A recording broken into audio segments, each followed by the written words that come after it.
Welcome to Choice Classic Radio. Like us on Facebook, subscribe to us on YouTube, and help keep this show alive by donating at choiceclassicradio.com. For more of your favorite old-time radio shows, join us on our companion podcast, Choice Classic Radio, Mystery, Suspense, Dramas, and Horrors, where we bring to you the most mysterious tales that the golden age of radio had to offer. And now, with 677 episodes made, airing on the Mutual Broadcast Network from 1937 to 1954, we bring to you The Shadow.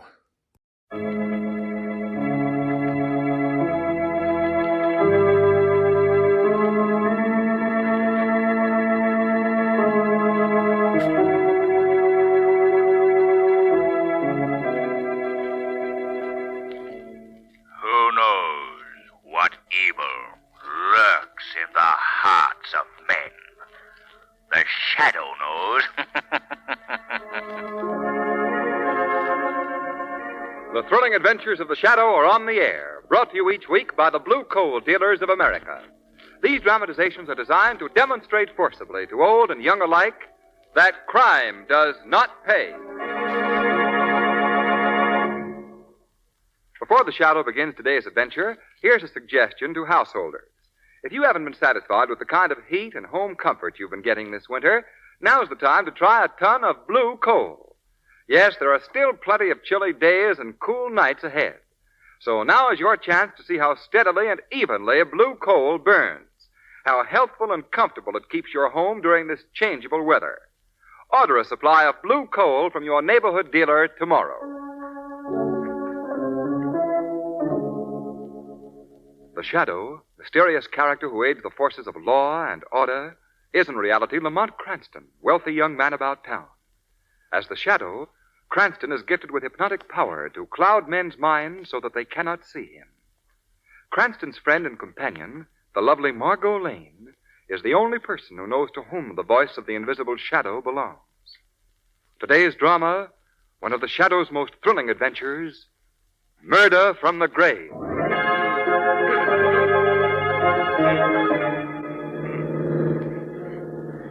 That's him there. Walking towards the corner. Yeah. Pulling closer to the curb. Okay. Wait till we're right beside him, see? Yeah, I know. All right. Let him have it.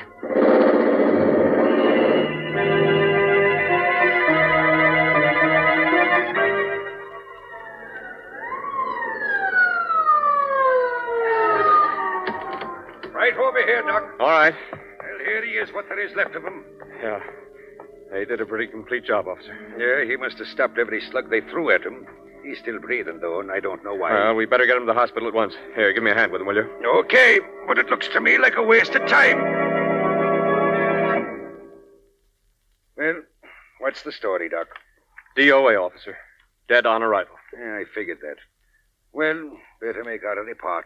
You want to send him to the city morgue or hold him here at the hospital? I'll check headquarters and find out. Yes. Gangster, isn't he?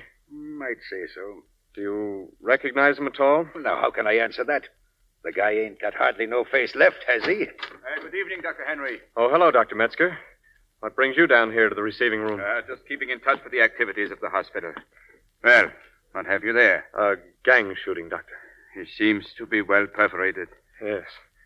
Especially the face. It's been just about shot away. Yes, so I see. He died on the way to the hospital. So, mind if I have a look at him? No, Doctor. No, go ahead. I'm going to use your phone, Doc. I'll be right back. All right, officer.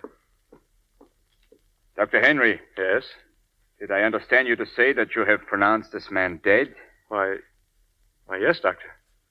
I'm afraid you were mistaken. What? This man is still alive. Well, Dr. Metzger, I couldn't feel any pulse, I no tell you, heartbeat. he is alive. Ring for the elevator at once. But, Doctor, Do I as tell you... say. This man is to be brought to my laboratory. Hurry, Doctor. There's no time to lose.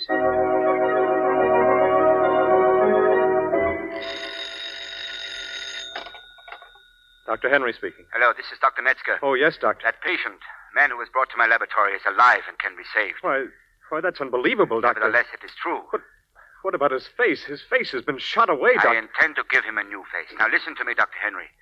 I want a general order given to all in the hospital that I am not to be disturbed for the next 6 weeks. Yes, sir. All of my meals and any surgical instruments or supplies that I might need are to be left outside of my door for that period. You understand? Yes, Dr. Metzger. If these orders are carried out, I can tell you now, Henry, that in 6 weeks' time, I will bring forth a man who is whole again.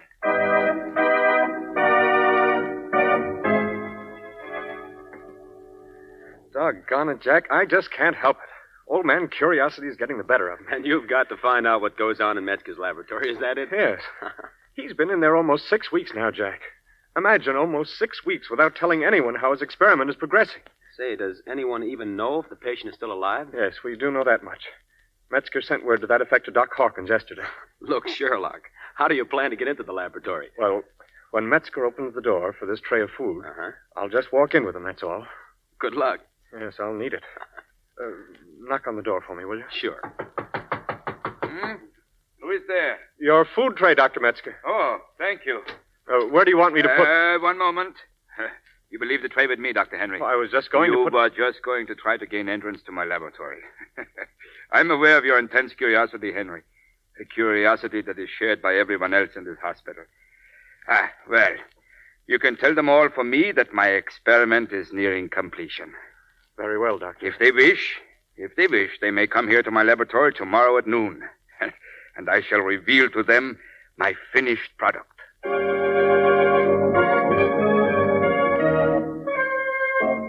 don't know what we're waiting for. Dr. Metzger asked us all to be here at noon today.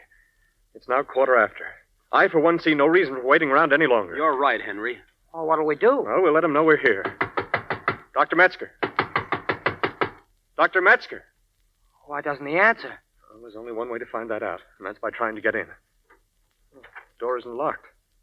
I'll go look for him. Dr. Metzger. Dr. Metzger. He must be in there. He's not out here. Good Lord. Come here, all of you. What is it? Look. Look, there on the floor. Oh, holy. It's Metzger. He's dead. Yes. And it looks like murder. His face has been slashed. Look, here on the floor. A broken mirror. Where's the patient? The man he was working on. There was no one else in this room when I came in. Well, then he's gone. Yes. But not before he murdered Dr. Metzger.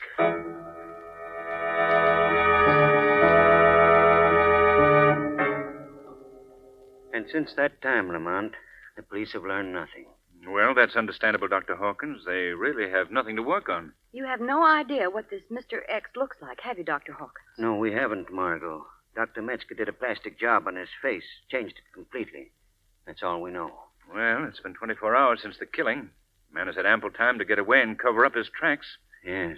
I don't see how Lamont can do any more than the police have done, Doctor. I didn't ask Lamont to come here for that purpose, Margot. Oh, no? No, I discovered something in Dr. Metzger's laboratory that I haven't even told the police about. Well, why not? Because it's something too fantastic for them to believe. Oh, what is it, Doctor? Metzger's personal notebook, in which he recorded the progress of his experiment. I have it right here. Well, what does this notebook contain? Well, the first entry was written the night the patient arrived in the hospital. Dr. Metzger wrote in the notebook at that time. Tonight, I have at last been given the opportunity that I have been so patiently waiting for. The perfect subject for my experiment is at this very moment lying on a table before me.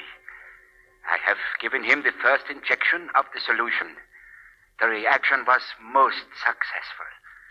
Now the real work begins. What does all that mean, Dr. Hawkins? You'll learn later, Lamont.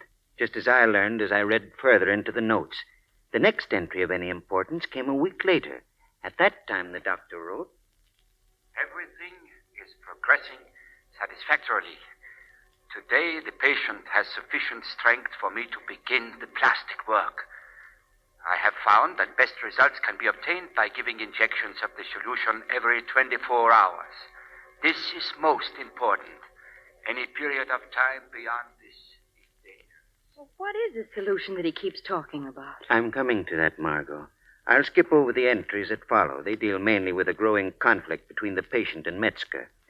A note of regret creeps into his writing. You sense that he's almost sorry for the work that he's done. Eventually, this conflict flames to open hatred. And in the last entry, written the night before he died, Dr. Metzger wrote, May heaven have mercy on me. forever conceiving this work that I have done. The patient has now reverted to the vicious being that he has always been. Instead of having gratitude for what I have done, he shows only resentment. Tomorrow morning, I shall remove the bandages that cover his face. He has threatened me that if he is not pleased with my work, dire consequences will result. This, then, is the fruit of my labor.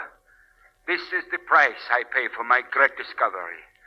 My discovery of a solution that literally brought a dead man back to life again. A solution that will... So that's it. That was the secret solution. Yes. But that's unbelievable, Dr. Hawkins. A solution that brings the dead back to life? Metzger was a great scientist. Nothing was impossible to him. Where's the solution now? I couldn't find it. I've searched everywhere in the laboratory. Then it's evident that the patient, knowing about it, took it with him. I'm afraid so. Well, I'd say you had good cause for alarm, Doctor. This killer who is now at large is a man returned from the dead. A man without a soul. Yes, that's true. But tell me, Lamont, have you gotten any clues from what you've just learned? Only one. The broken mirror that was found near the doctor's body. Obviously, this mirror must have been shattered by the missing man. Why do you say that? He must have broken it in rage when he first saw his new face. Metzger must have made him sufficiently horrible to bring on this rage. So we have only one clue to work on. A man with an incredibly ugly face. Dr. Hawkins! Dr. Hawkins! What is it? What is it? Come in. Dr. Hawkins, something terrible has happened. Well, what's wrong? In the morgue. The hospital morgue, just a few minutes ago. Yes, what happened? A man with a gun came in.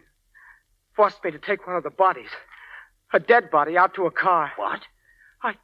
I had to obey. Why didn't you call out for help? I was about to until I saw his face. His face, Dr. Hawkins. It was the most frightening thing I've ever seen. It wasn't human. Doctor, I'd say our killer has made his first move. And I fear that it won't be his last.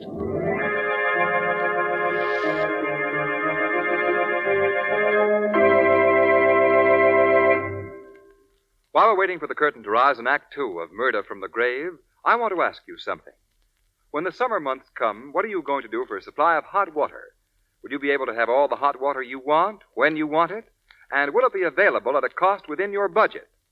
This is an important problem in many homes. That's why today, the Blue Coal Dealers of America are offering the latest in low-cost hot water heating equipment. They've given you the Blue Coal Automatic Heat Regulator. They've given you the John Barclay Home Heating Service.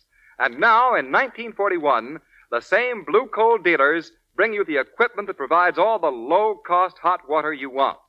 Yes, the new Blue Coal Deluxe Water Heater that works automatically gives you more clean hot water than you can use.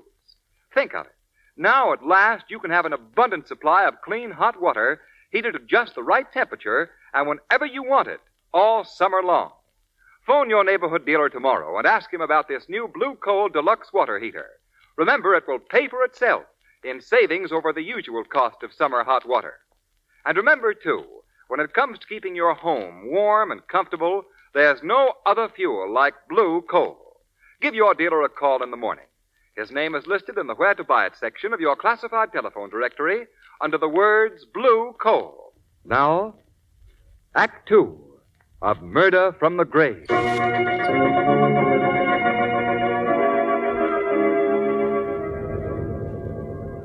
All right. Put the slip in the car. Yes, sir. We're getting to be regular customers, ain't we? Why do you do this? Why do you want these bodies? You'll find out. Everybody will find out very soon. This ain't our last visit to you, Mr. Morgue-keeper. You'll be seeing us again. No, you'll get me into trouble. Shut up. All right, Eddie, step on the gas. Let's get out of here. Extra, another gangster's body kidnapped from the morgue here.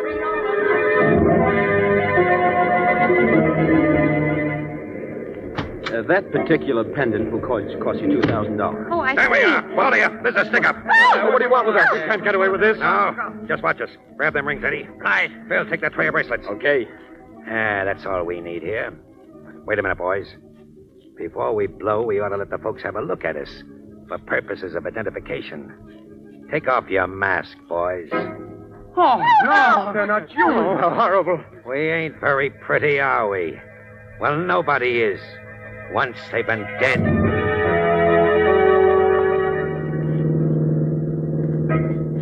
Look, only 3 guards for a payroll over $100,000. Cut him off, Eddie. Squeeze him into the curb. Right. Good work. Come on, boys. What do you guys think you're trying to do? You'll find out soon enough, Buster. You men stay where you are. We've got a Tommy gun here. Go ahead and use it, brother. Go ahead. All right. You ask for it. Look! The bullets don't have any effect on them. They're still coming toward the armored car. Don't you know better than to shoot at a mob that's already been dead? Let them have it, boys.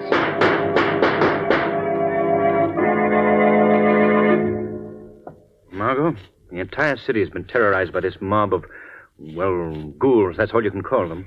Lamont, do you honestly believe that this gang consists of the dead men who were kidnapped from the different morgues? Yes, Margot. There's no doubt of it.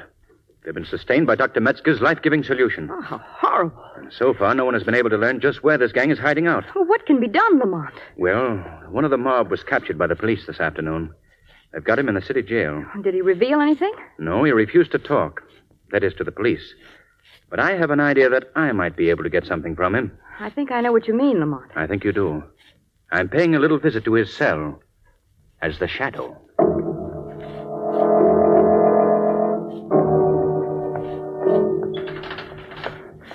Why don't they come for me? They know the cops have got me. Why don't they come? What was that? So, your friends have deserted you, eh? Who's talking to me? I must be getting stir crazy. I don't see nobody. You're not stir crazy. I've merely made myself invisible to you. You made yourself invisible? Oh, I get it. The Shadow's paying me a visit. That's quite correct. What are you doing here? I've come to talk to you, to learn something about you and your companions. Save your talk. I ain't saying nothing. I know the horrible secret that you and your gang possess. The power that you have to bring life to the bodies of those already dead. How'd you learn? Where'd you ever dream up an idea like that? I followed the activities of your leader from the day he killed Dr. Metzger and stole the life-giving solution. I don't know what you're talking about. Yes, you do. You're being foolish enough to remain loyal to your mob after they've deserted you. That ain't true. Then why haven't they tried to get you out of this jail? Certainly they must know that you'll soon need another injection of the serum. What are you talking about? I learned from Dr. Metzger's own journal that the life-giving solution must be injected every 24 hours. To go beyond this period without it means a return to the dead. No, you're just trying to scare me. How long has it been since you received your last treatment? Yesterday. Just about this time. Then its effect should be wearing off right now. We must act quickly. Tell me where the hideout is. And after dealing with your friends, I promise to bring back enough of the serum to keep you alive. Are you sure? You ain't handing me no line? I swear it. Now, tell me the secret hiding place and just how many men there are. Okay. About the men, the boss has only 2 henchmen left now. Phil and Marty. It's been getting harder to make snatches from the morgue. And besides, the boss don't want to waste the serum on us dead ones anyway. Only 2 days ago, he let one of the boys go back to the grave without a shot from the hypo. And believe me, Shadow, his face wasn't pretty to see. Quickly now. Where's the hideout? The hideout? Well, it's... Hey, what's happening to me? I got a funny feeling in my head. Quickly, man, quickly. Like buzzing. Tell me where the hideout is.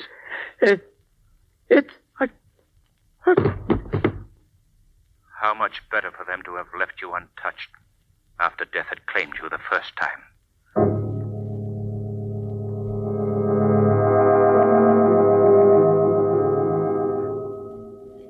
Well, Margot, we're certain of one thing. What's that, Lamont? That our Mr. X, having built up his mob from the remains of notorious gangsters, is now finding it difficult to get bodies of gangsters who, before they died, knew their trade. Correct. Also, he's obviously running low on Dr. Metzger's solution.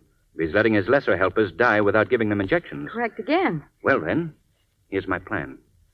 I'm going to ask Commissioner Weston to plant a story in all the newspapers that our notorious out-of-town gang leader, Dutch Carson, has just been killed by the police. Who's Dutch Carson, Lamont?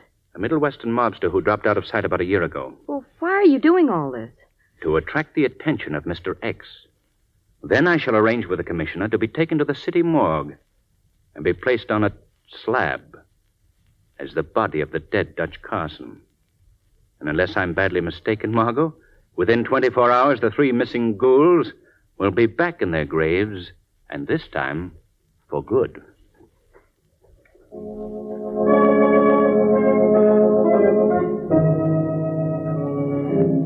You ready to stretch out on the slab, Mr. Cranston? All right, Tom.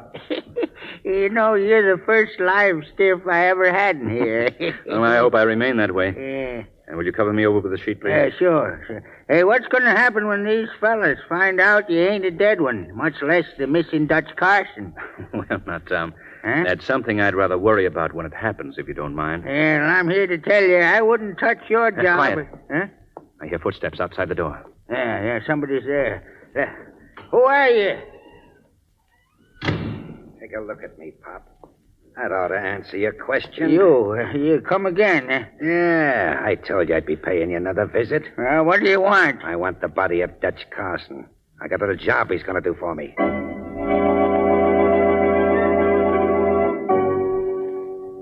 Phil. Mix up a shot of the solution. Hey, it ain't time yet, boss. We don't need none for another hour. It ain't for us, stupid. It's for a new guy I just snatched out of the morgue. I got him in the next room. Yeah, but we're running low on this stuff. Mix it up, I said. We can use this guy. He's valuable. Huh? Who is he? Dutch Carson. Oh, yeah. I don't know him, but I heard of him. He's, Well, I don't know him either. But he was supposed to be one of the smarter boys in the Middle West until he disappeared about a year ago. What happened to him? I don't know, but what's important now is that we've got his body in the next room. Hey, what's that? What's going on out there? Come on, get inside, you. Hey, why'd you bring that dame in here, Marty? Well, I caught her snooping around outside trying to look in a window. Maybe she was trying to cop a quick look at a couple of dead men, eh, boss? Interesting. What's the idea, girlie? Well, it was just... Oh, your face. Find something wrong with it? You're the one. You're the one that killed Dr. Metzger. Also interesting. Where'd you get your information? Let me out of here. Not a chance. Now sit down like a lady like this. You can't push me around like that. No, well, I'm giving you a pretty good imitation, ain't I? Now, what were you doing outside? Who sent you here? Oh, you're so clever. Why don't you find out? Who sent you here? Answer me. Oh, stop it. You're hurting my... Answer me. Lamont. And now that won't do you no good, sister. Lamont. Where is he? What have you done with him? I ask you a question. Wait a minute. Done with who? Who are you talking about? You brought him here. What have you done with him? Hey, she must mean the stiff inside. Now, what is this? Who'd you bring here, boss? The body of Dutch Carson. Why? Dutch Carson. Yeah, I snatched him from the morgue. You heard of him, Marty? Heard of him? Are you kidding? A year ago, I buried Dutch Carson a load of concrete at the bottom of a river. I see. Hey, then who did you bring here, boss? I don't know. Hold on to this dame. Yeah. I'm soon going to find out. He's gone. The body is gone. It's a trap. The cops are behind this. Yeah, one thing is sure. The guy is still in the house. Marty, go out and look around the grounds. Okay, boss. And now, if you don't mind... But I do mind. You're staying right here. No, keep away from me. Give me that knife, Phil. No. Gladly, boss. Here you are. What are you going to do? I'm going to carve that pretty face of yours to ribbons. No, don't. No, don't. Keep away. Get ready, sister. Who laughed? Not quite so fast, Mr. X. Hey, what's happening? You're not touching that girl. Hey, who done that? Who knocked that knife out of my hand? I did, Mr. X. Who's speaking? Where's that voice coming from? It's coming from the shadow. The Shadow, eh? Well, now, Shadow, this is one time you've stubbed your toe. Because even you can't do anything to dead men. You're wrong, Mr. X, because I know that you need an injection of Dr. Metzger's solution every 24 hours in order to continue living. Yeah, and we aim to continue getting it. I wouldn't be too sure of that. What do you mean by that, boss? I mean that I now possess the solution. You see? Look, the bottle hanging there in midair. He's got the solution. Give me that bottle, Shadow. Oh, no. This is my hold on you, gentlemen. And I shall keep it until your allotted time expires. I shall watch you return to the dead again. Get it away from him, boss, quick. I'll get it all right. We may not be able to see you, Shadow, but we can see the bottle. Boss, put that gun away. That ain't the way to do it. Oh, no. Oh, now you done it. You hit the wrong target, Mr. X. Oh, you broke it, boss. You broke the bottle. It spilled all over the floor. I didn't mean to hit the bottle. I wanted to plug him. The cops are coming. You'd better give up, Mr. X. No, we ain't giving up. We still got another hour to live, Shadow. And a lot can be done in that time. We're going to rip this town wide open just for luck. Wait. You're staying here. Yeah, try and stop us. Margot, they've got an hour to spread the greatest terror this city has ever seen. I've got to stop them.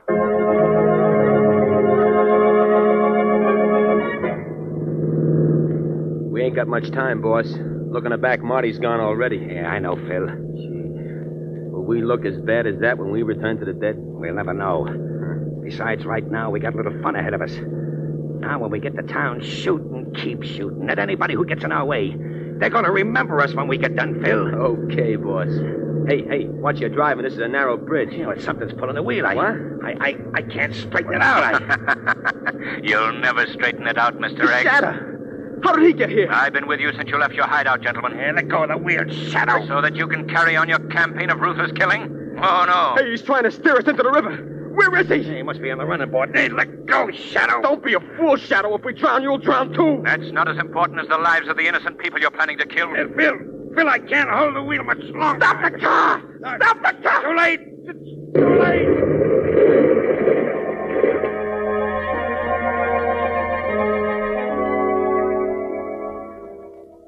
But, Lamont, you might have been drowned, along with your ghostly friends. I certainly might have been, Margot. But fortunately, I threw myself clear of the car before it went over the bridge. You know, Lamont, I've become very attached to you. Oh, don't think for a minute that all our mad exploits together haven't been fun. But I wish that for a while, at least, we could have a calm, peaceful existence. And we shall have, Margot. We shall have. Mm-hmm. Well, nonetheless, I'm sure you'll forgive me if I hang on to my hat when we start out again next week.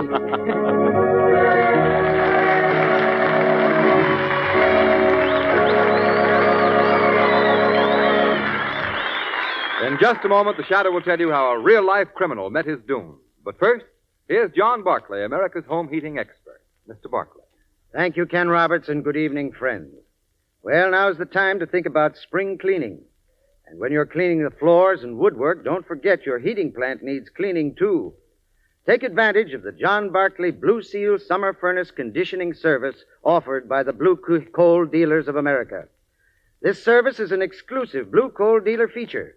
It's an all-out, all-over electric vacuum cleaning and inspection that gives you 10 jobs for the price of one.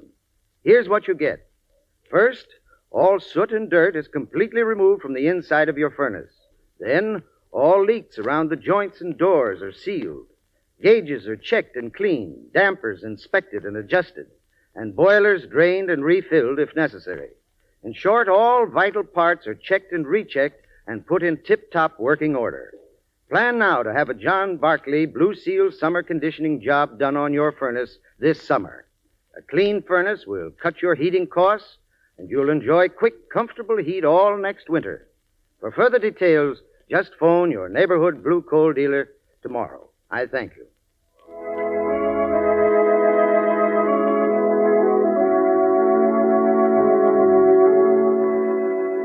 Today's program is based on a story copyrighted by the Shadow magazine. Characters, names, places, and plot are fictitious. Any similarity to persons living or dead is purely coincidental.